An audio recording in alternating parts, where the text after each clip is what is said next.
Podcast. I'm your host, Joe Two and Love. Here with your AEW Dynamite review from Wednesday. The World's End Go Home show. Usually,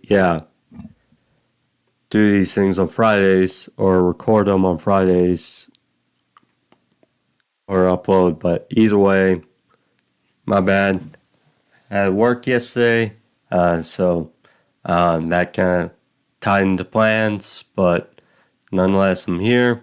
Here to talk about Dynamite, which was a solid show ahead of World's End, which is tonight as I'm recording. So we'll probably be, well, unfortunately, I work on Monday, so we'll see. Either sometime Monday or Tuesday. Should be able to get uploaded Sunday night, if not Monday. But either way, guys get it. But as far as Dynamite, it was good. We got the finals of the Blue League and the Gold League now set for the Continental Classic, which were both solid performances, solid matches all around, and a unique approach to the finals, I'd say. So,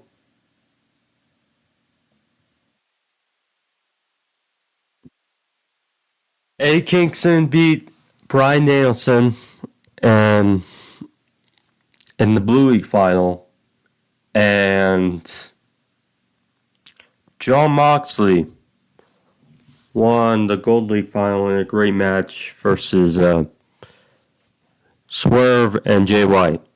Now, Kingston, I totally get, they've been building around the story of the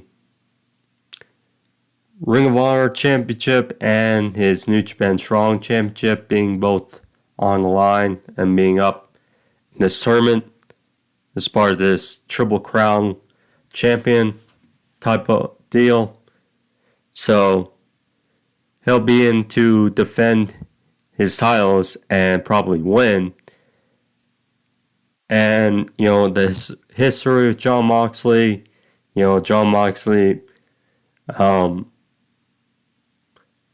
Kingston gonna win, and, it will build up Kingston, but at the same time, Jon Moxley winning, I think many view as a disappointment instead of Jay White and Swerve. Now, the fact that Swerve will face Keith Lee at World's End should be a fun match, but, people concerned.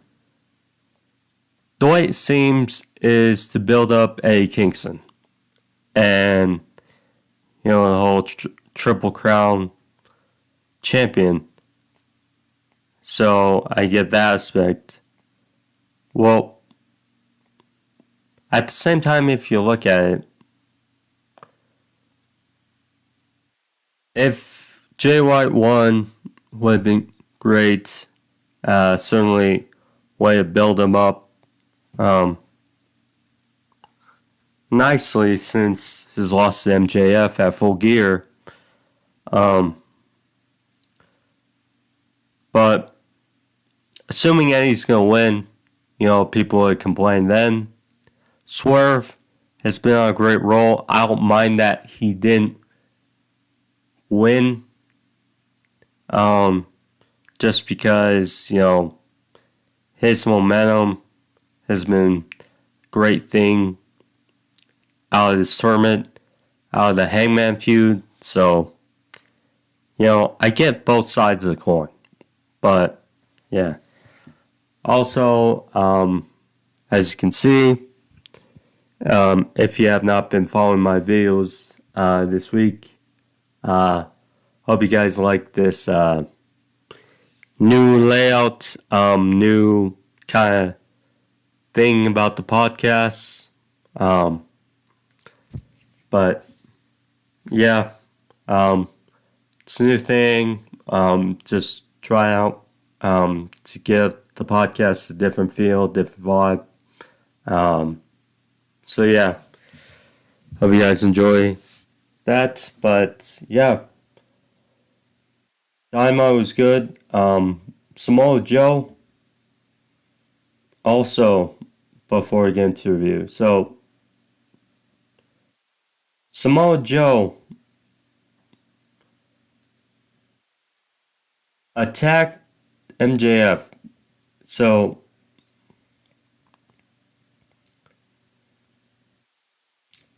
MJF and Samoa Joe were slated to defend the Ring of Honor Tag Team titles against the Devil's Henchmen. And, wasn't really much. Was main event of the show, so you knew something was going to happen. But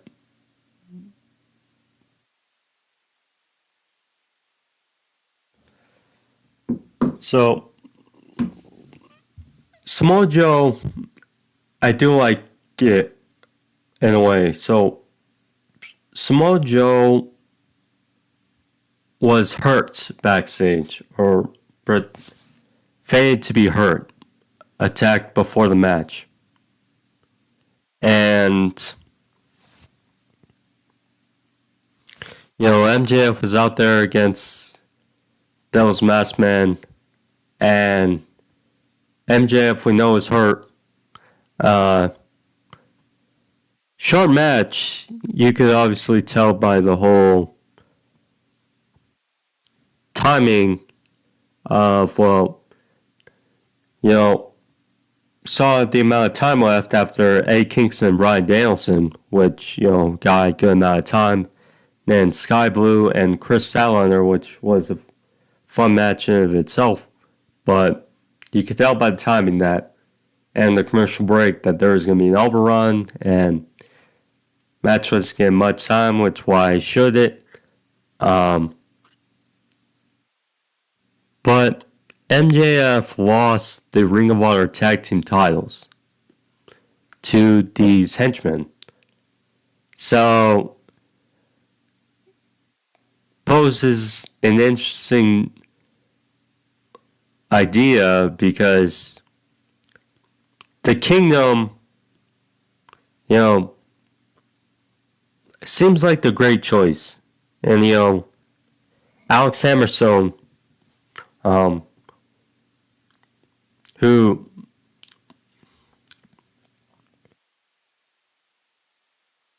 if you don't know, was in a faction with MJF, was a part of MLW for a long time, and there was a confusion about his contract situation, but afterwards, he tweeted an interesting tweet talking about, it's been a while since the three of us have been in photo together. Hence MJF. Now, this obviously could be a ruse, but Alex Hammerstone, it'd be different. Be like a debut or a return. Kind of feels like it would add to the Devil's Henchman, because again, we don't know how legitimately hurt Adam Cole is. MJF, we know, is hurt. But anyways, after, when Samoa Joe came out, helped MJF up to his feet, the Devil appeared on the big screen and or the guy in the devil mask, he put it on the big screen, and there's a message that played, "Pleasure doing business with you." And Samoa Joe, Seth Rollins style, attacked MJF in the back with a chair and beat him down, hit a muscle buster. Clearly it was a ruse. They sound commentary, he thinks MJ or Samoa Joe was working with the devil. I don't know. Could be, could not be. We'll see how it goes. I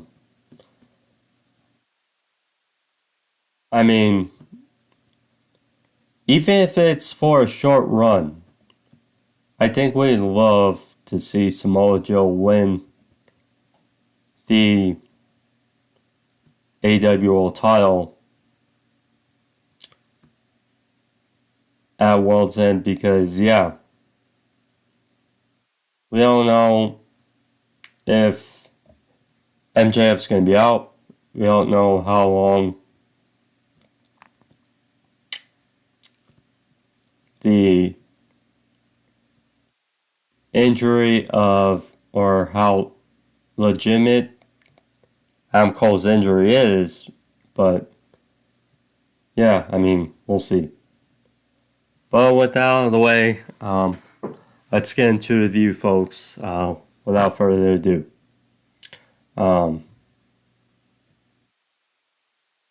So started off, and yeah, it was mostly built around these two big Continental Classic matches, as well as should have.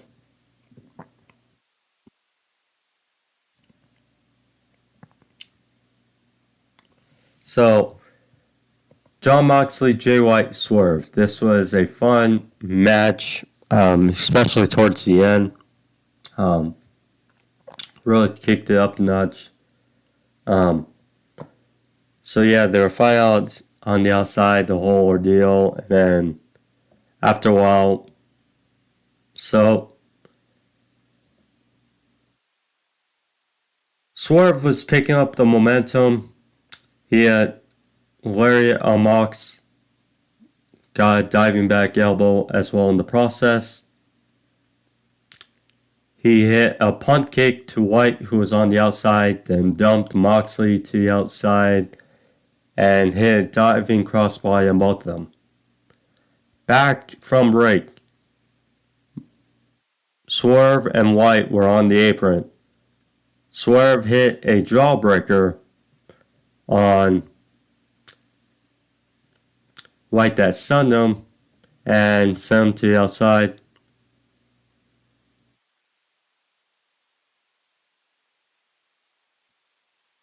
Mox hit Suicida on Swerve.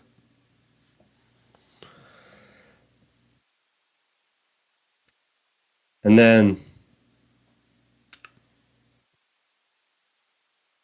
Mox back in the ring, he had a pile driver for a near fall. He and Swerve then were on the ropes. Swerve fought him off, went for a diving attack, but Mox come into a paradigm shift for a 2. Jay White, the only downside of multi-man matches is, of course, how someone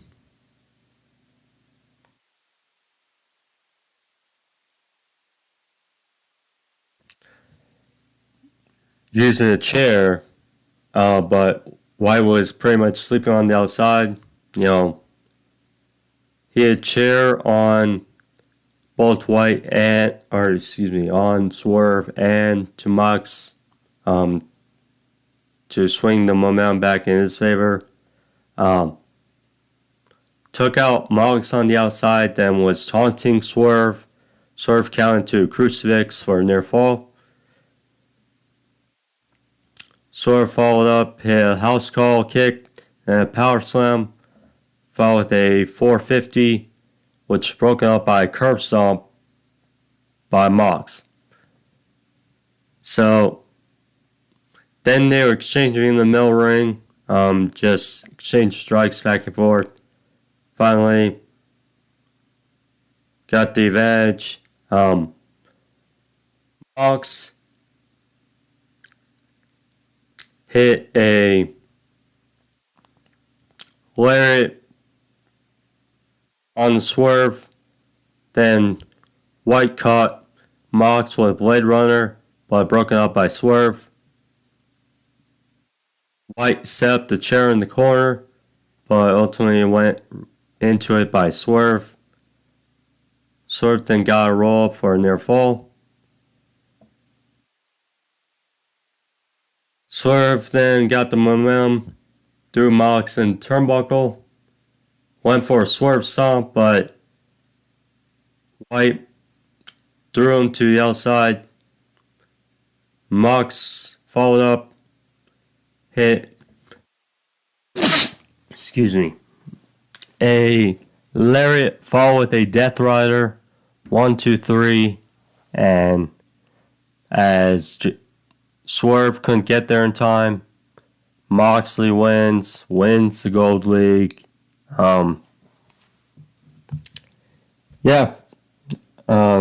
Controversial or mixed feelings by people, because Mox is favorite of Tony.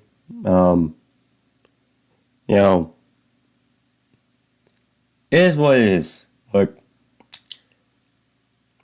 if Mox ultimately puts over Eddie, then good. I mean, history, the match, won't be as good of a match as Jay White or Swerve would have been with Eddie, but, I get it. So, fun match, great match to open Dynamite.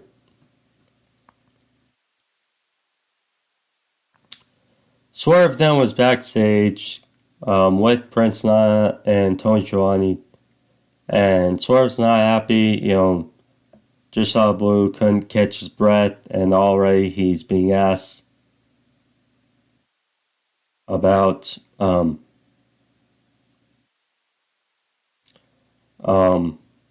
his thoughts about losing the Gold League in the Continental Classic. So,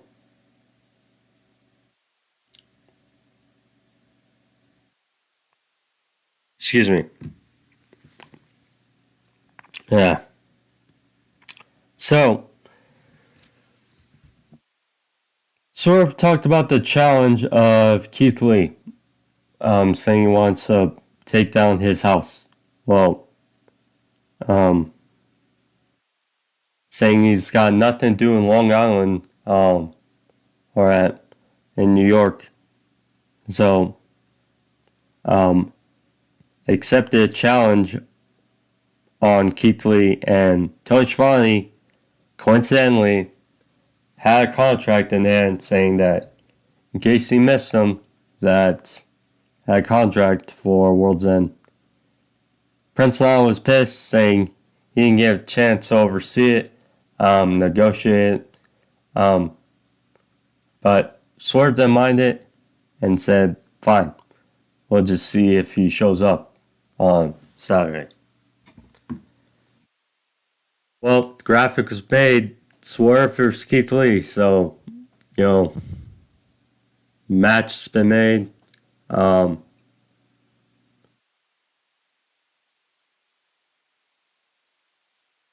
Difficult because you want to see Keith Lee do more, and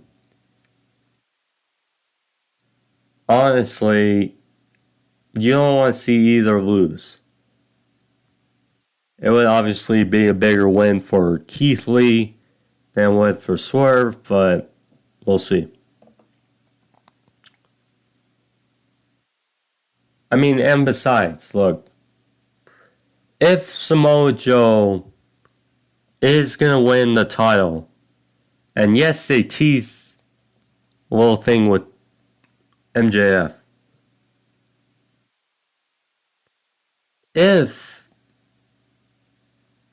Samoa Joe wins the title, then automatically you have a heel champion for however so long. And, Swerve, is a heel currently, although he's beloved, could easily be a babyface down the road. Yeah.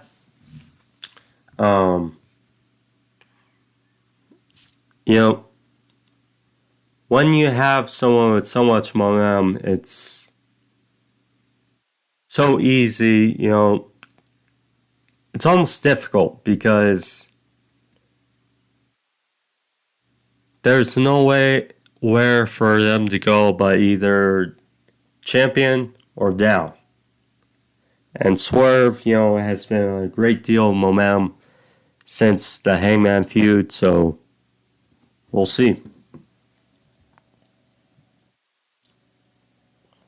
Nate Paquette. She was out there with Mariah May. Renee wanted to ask her about her attack on Riho, but Mariah May didn't want to talk about that. She wanted to talk about her debut, saying that 2024, the vibes in 2024 have not been great. Or 2023, I should say. And then, sorry, I worked late last night. I've been very weary waking up. So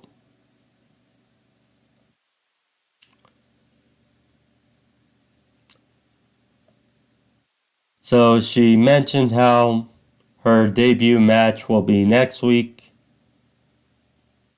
And that, be here for Mariah May. Afterwards, Riho came down, wanted revenge for the attack. So,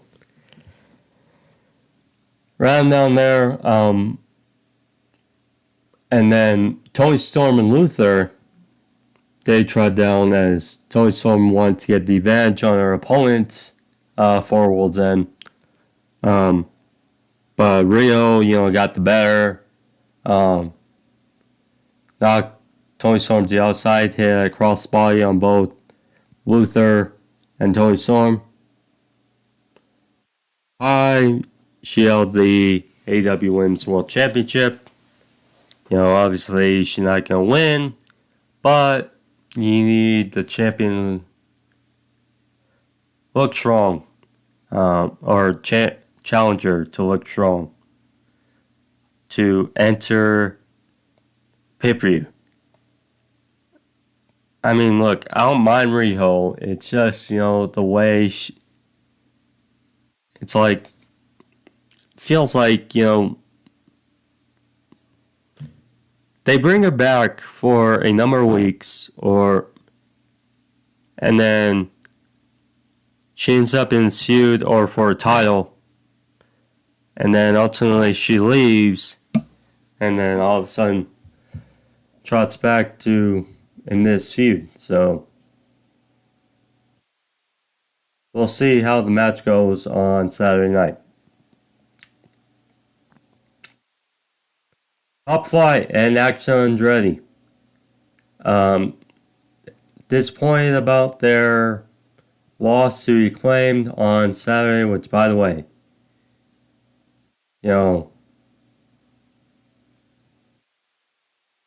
nothing. So, the Acclaimed, not on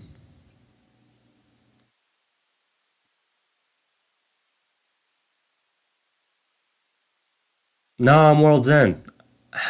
I mean, same thing. Well, although they're champions and they're not really doing anything. It's golly. So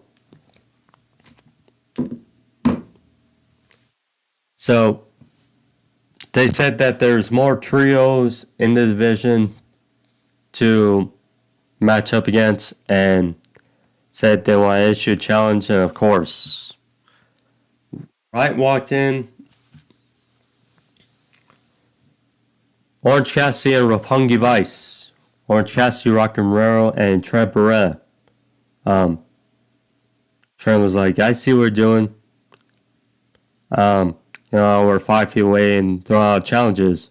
It's like, okay. And then Orange Cassidy said, see you Friday. So there you go. Rampage. Where's Chuck Taylor? And a thing where they kind of need tag teams in this division. I'm not sure if he's hurt or what.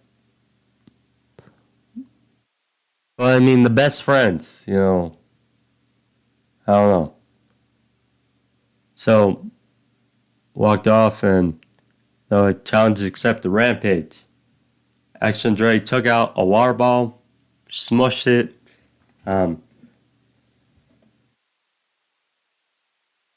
That guy kick out of Taz. Hydration. So there you go.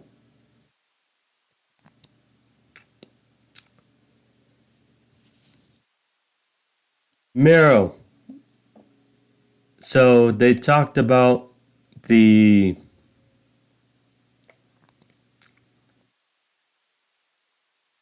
what he said in the past about, he won't touch Andrade, as in Lana or CJ Perry's client, during the tournament, but he has laid out a challenge for World's End, which will be a huge match, fun match. Andrade versus Miro. Should be a fun match. May steal the show, honestly, on Saturday. Don Callis family and their boxing celebration.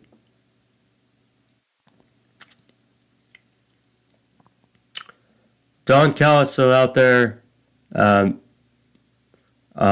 with Hobbs, Takeshita, Kyle Fletcher. Talked about, how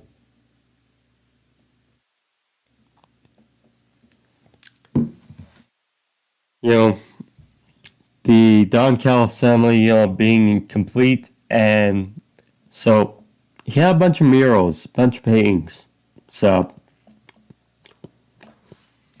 for different members of the Don Callis family, different.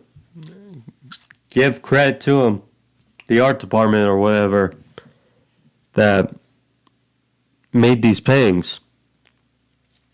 By the way, credit to Kyle Fletcher. He won the Ring of Honor TV title at Final Bell, so great for him. I think I addressed it before, but for those who did not see it, congrats to Fletcher.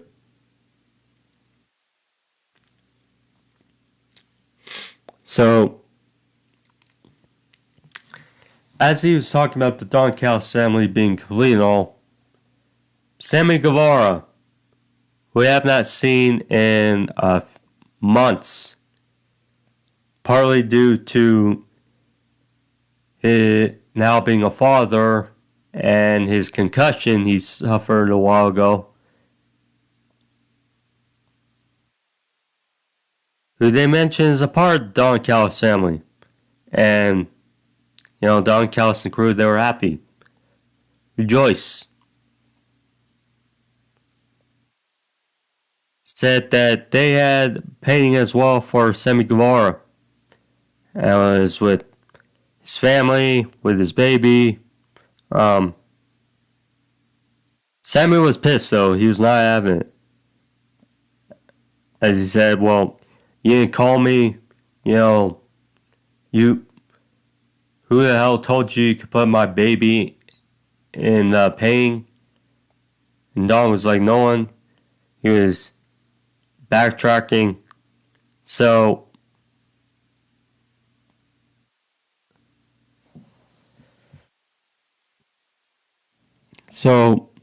Don Callis gave him an ultimatum saying, well, you have two choices. You can be with the other family, meaning the fans, or you can stick up with Don Callis' family. So Sammy decked Don Callis, and they were attacked. He was attacked by the rest of Don Callis' family. Chris Jericho, which has been in the news this morning. I won't comment on it right now. Wait until more of the reports and stuff and everything materializes. But as far as this segment, Chris Jericho saved Sammy with Floyd the Bat, destroyed all his paintings with the bat. They hugged in the middle of the ring, rejoiced, lay sex gods, and they were attacked by Big Bill and Ricky Starks. And then a save by Darby Allin and Sting. So there you go. And then a match was made. So Darby, Sting, Jericho, and Guevara versus Big Bill, Ricky Starks, Hobbs, and Takeshita. Much different than the Golden Jets versus Big Bill and Starks. So, I mean,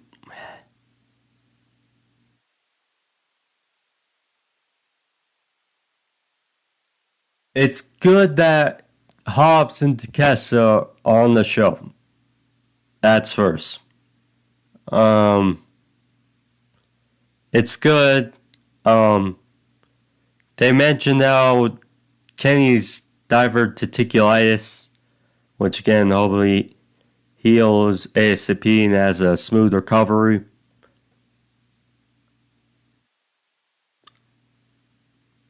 But Tony mentioned how, affected plans for World's End, and this obviously one of them. Now it's an 8-man tag. I mean, Darby's on the show, Sting's on the show. I mean, since Revolution is going to be Sting's last match, I don't mind it because, Sting, another match, and it's not like a makeshift tag team title match, so I do get the positives in this, so yeah.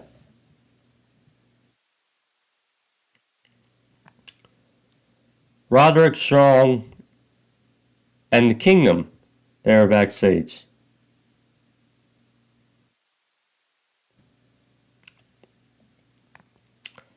They basically had a footboard, something propped up. It was,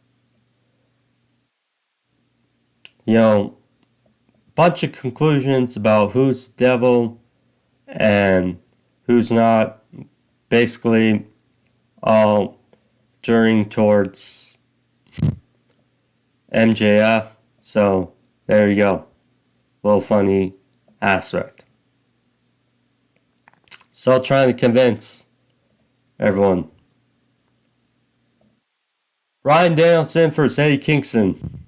Fun match. Physical match. One of Eddie's better matches. Bryan, know how good it is. Um, yeah, it was a fun match. Obviously Bryan, has called Eddie a bum. Bryan's 2-0 against Eddie going in this match. Well, you could kind of sense, and I didn't know he was going to be an 8-man tag team match. That was kind of put.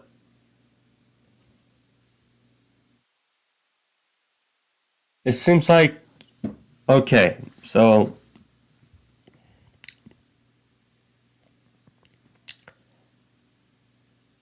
they put an 8-man tag of everyone who was in the Continental Classic that didn't get to the finals. Kind of a makeshift match for World's End. And then they announced there would be a 20-man Battle Royal on the pre-show 0 hour for a TNT title shot anytime, anywhere.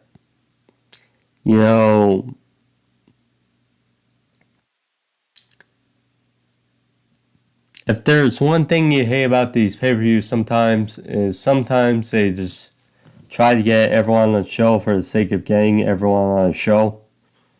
It's like we got 2 8-man tags.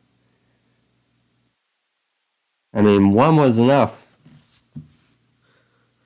Besides, Bryan, is going to fight Okada at Wrestle Kingdom in a week.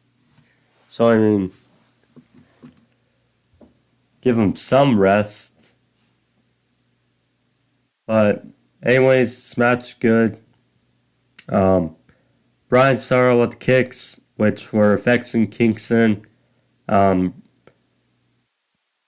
caught him with an exploder.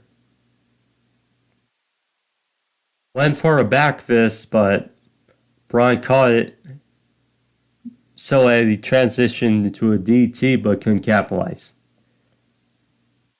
Then Eddie hit some hard chops in this match. Some hard chops. And this match, backing down Bryan numerous times in the corner.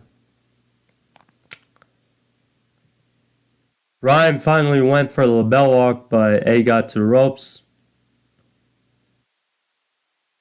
So Eddie went for something off the top, but Bryan countered. And Eddie wound up in Tree of Woe. Eddie followed up with Bryan followed up with the yes kicks.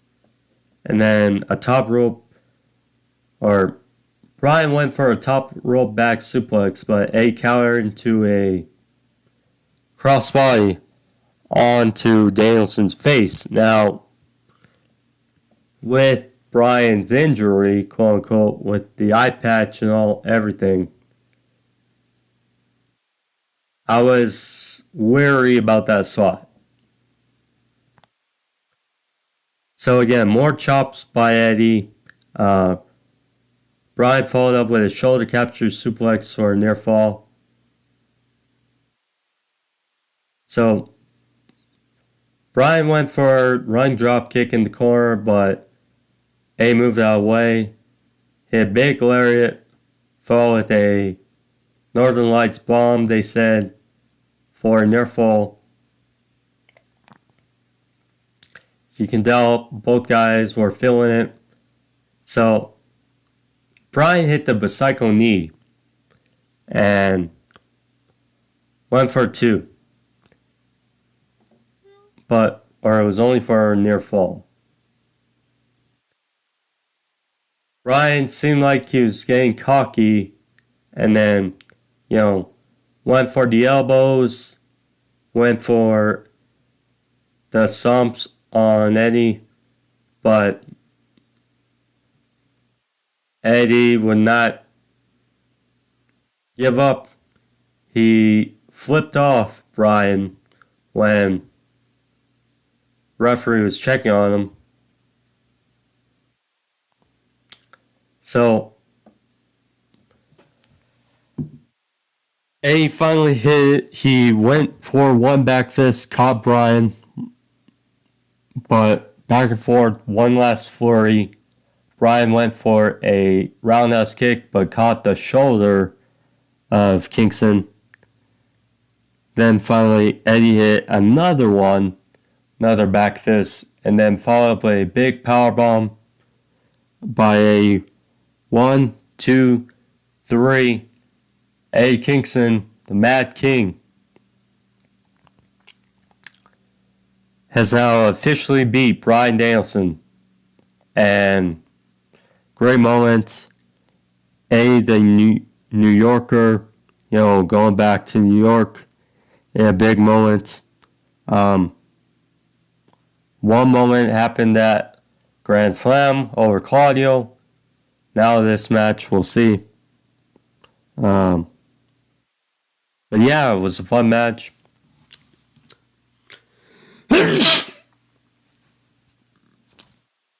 Afterwards, Jon Moxley arrived in the ring. Weird seeing him come out the stage, considering he mainly comes out through the crowd. But Moxley got in the ring, talked about Kingston, saying, well,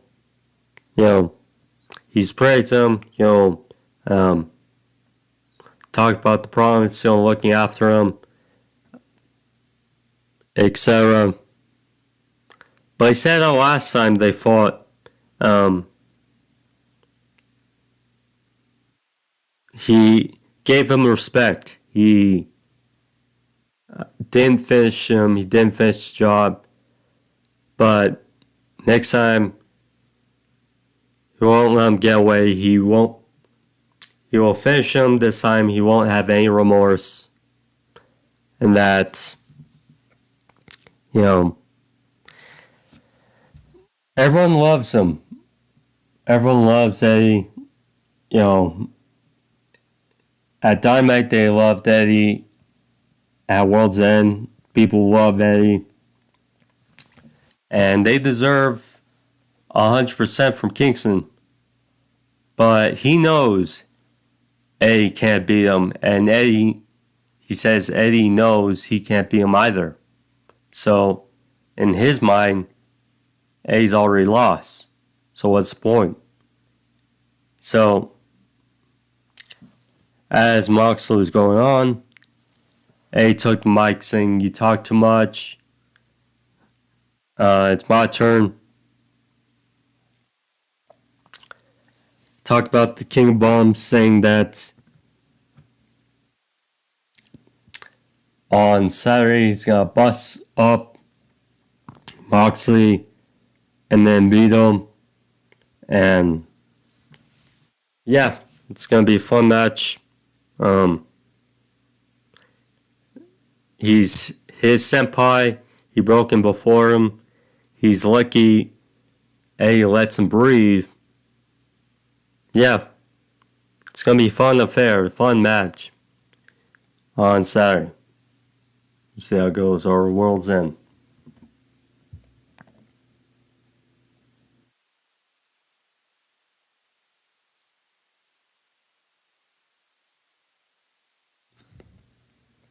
Christian Cage. So earlier, it was set up, and you could kind of sense by Adam Copeland's tweet and his upload that you could kind of sense this was not going to end pretty. So there was a sit-down area, 2 chairs. Chris was saying 1 chair,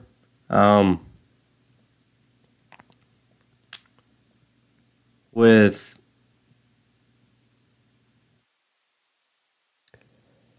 Shayna Wayne on one side, Nick Wayne on the other.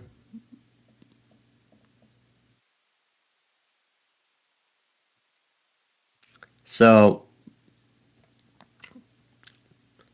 Christian was getting restless, and he asked, why is Lexi out there? Why not Renee?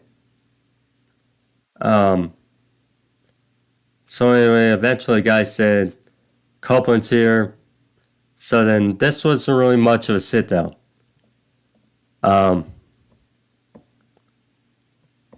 Adam Copeland came in fierce. He attacked Christian and Nick Wayne.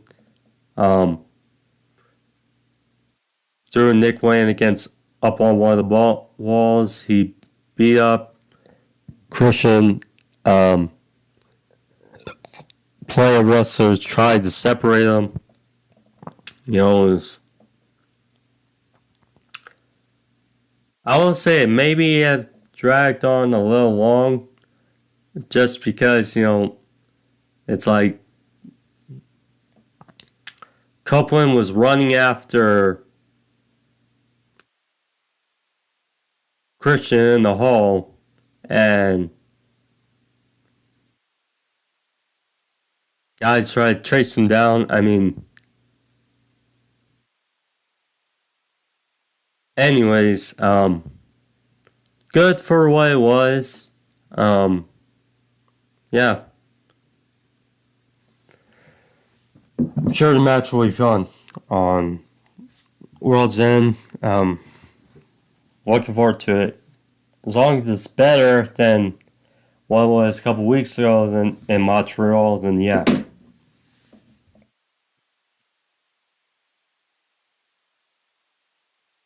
Kris Statlander versus Skye Blue.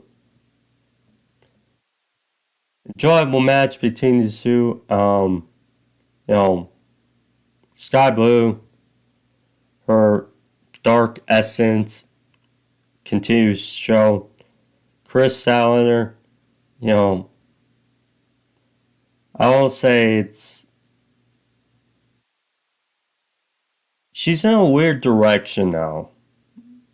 Now that, yeah, she's in a weird direction now since she's lost the TBS title to Julia Hart. But we'll see how this Stokely Hathaway thing is going. You know, maybe a heel turn for Kris Statlander. I mean, never seen her heel. How would this fare out, though? I don't know. So, Stokely was on commentary. Again, fun match. The power of Statlander. Skye hit Cope Blue for a near fall. So, at the end of the match,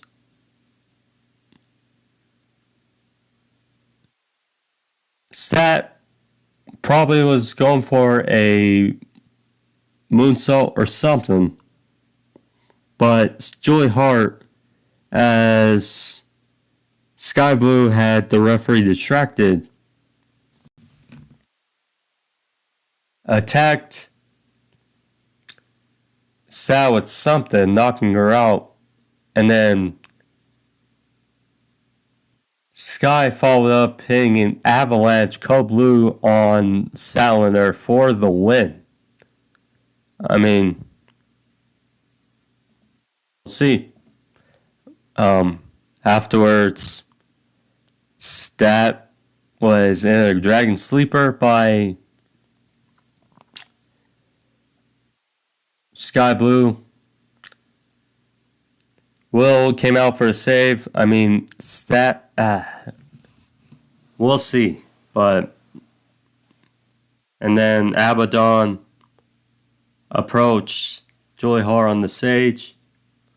Obviously, one final lead down to the match for World's End.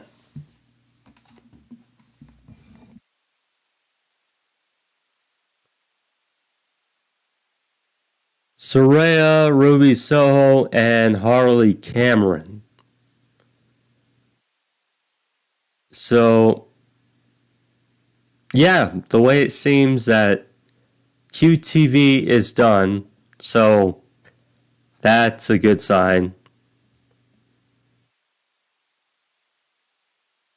Yeah, so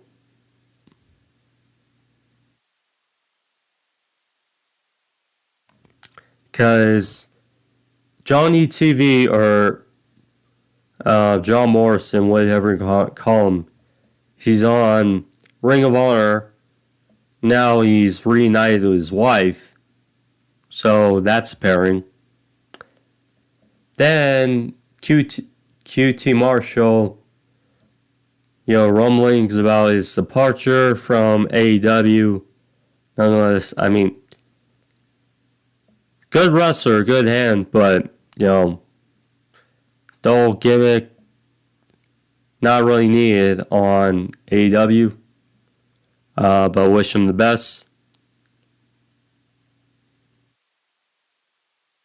So, and Harley Cameron, the pretty face of the group, basically.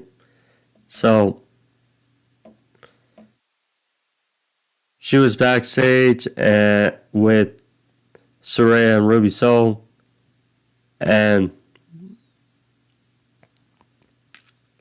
Renee asks, how did they pull this off, or how did it go together? Meaning Harley with Saraya. Harley pulled out a knife and said, well, not that. The other thing, said they'll address it next week. I think Harley kind of fits in a way with the duo.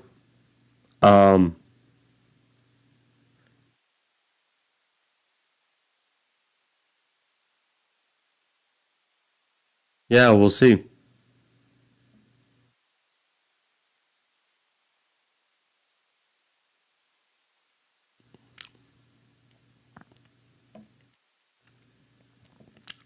So then the main event.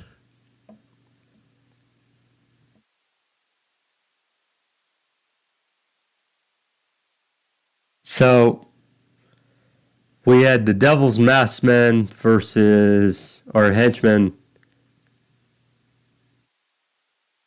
versus MJF and Samoa Joe for the Ring of Honor Tag Team titles. So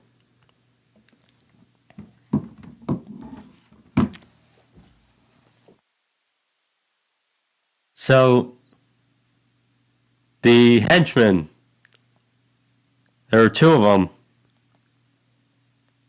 They came out through the crowd, no music. I mean, definitely eerie because, quote unquote, you don't know yet who these two guys are. So they came out the crowd in the ring, and then we heard MJF's music play. Yeah, we could see, MJF shoulder taped up and everything. Yeah. So then we hear Samoa Joe's music play. But no Samoa Joe.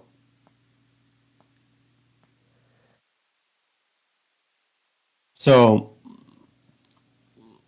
kind of confusion. And then we hear a big scream from Samoa Joe. They cut to him. He was in the back holding his knee. Basically assuming he was attacked. So, guy there was checking on Joe. Joe said, well, help me up. I gotta get out there. Got this match. So then they cut away, and then MJF tells Bryce Rensburg, I'm not waiting, or I'm not, forfeiting this. I'm going to do this match. So MJF tries to get fired up. Then we see, takes off his jacket, and yeah, you can see the shoulder brace, and it's like, So then MJF is in the ring. It's basically a handicap match. And then, it's a fast start going at one of these henchmen. He attacks him in the corner. he goes for the mask, but allegedly, and then, because I mean, yeah, that's the thing. You want to wonder who these guys are. So, the henchman that was on the apron, he hotshot MJF, getting the advantage temporarily, and then made tag, and then the henchman went flying over top rope. So then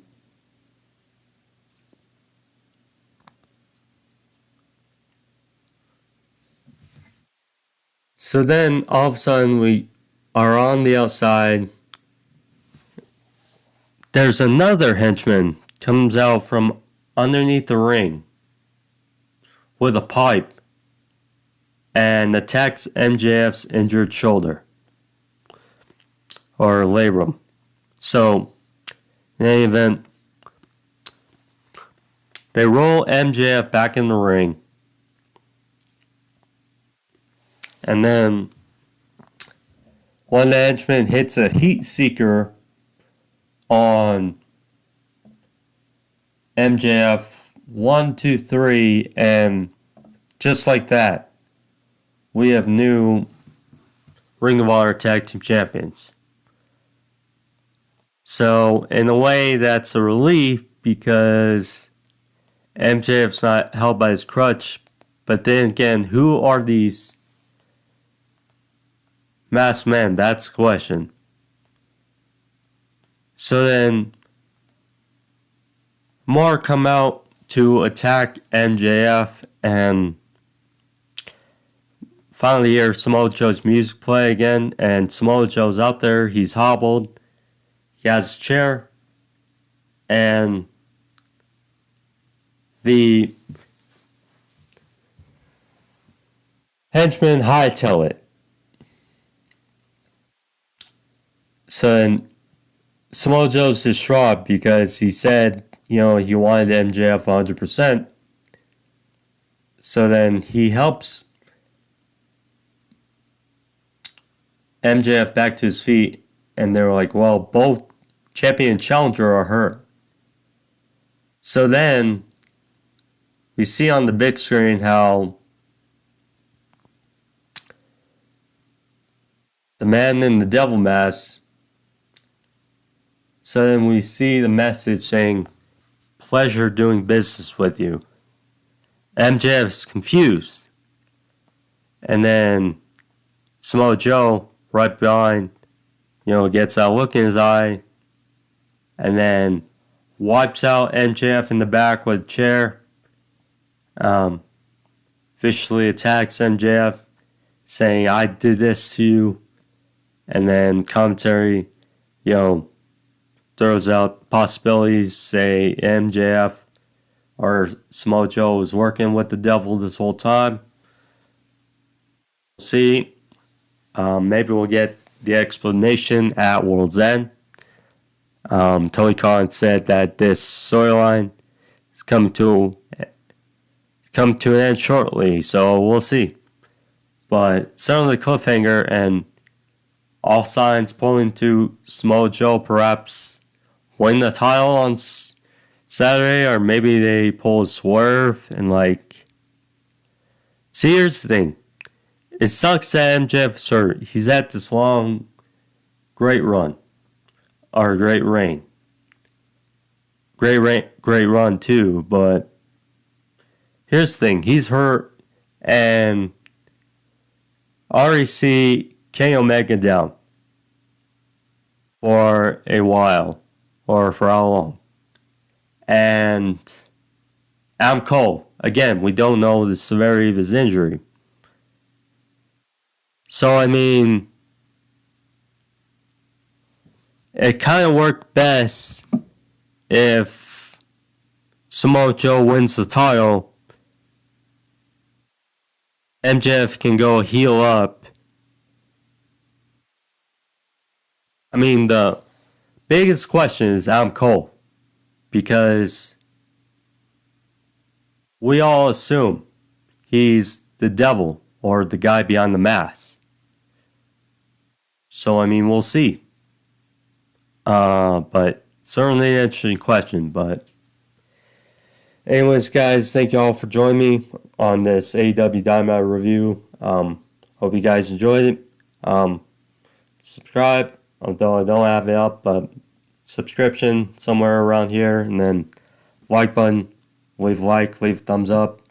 See you guys for World's End, probably Sunday night or early Monday, but keep you guys up. Happy New Year.